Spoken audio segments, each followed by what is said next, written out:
Esto era una lleona que nunca podía folgar. Pasaban los días, nunca pasa nada, trabajando en sin parar. Siento que estoy a llorando, pensaba lleona cada atardecer. Quiero conocer el mundo, callar al de palo y hacer los pies. Un día agarró la mochila, puso a hacer autostop.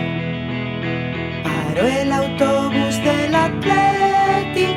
Alirón, alirón, alirón. Qué guapo y no hacer nada, güey, siéntome per bien. Voy a echar un pigazo, no llevo hasta el estrés. Esta es la historia de un gueto que vivía en un bar. Con la su dueña pasaba las tardes escuchando a la gente charrar.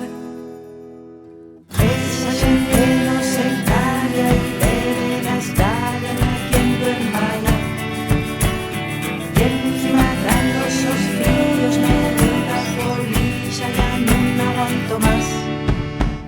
Los lunes de la mañana, a la hora del café, hablaban solo del Sporting. Oye, oye, oye.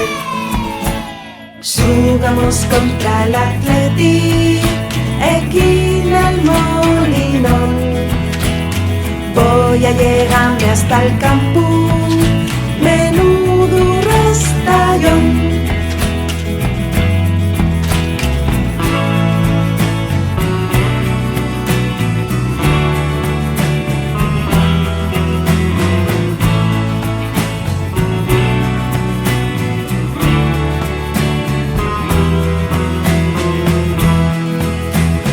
Gueto y lleona llegaron al campo, cada uno buscó su afición, vistiendo los mismos colores, atópense y vaya emoción. Lleona, préstesme mucho, Ay, tú qué guapín que es.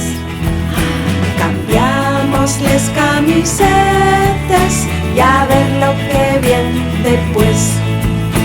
Cambiamos las camisetas, aupa, puxa y alirón. Aupa, puxa y alirón.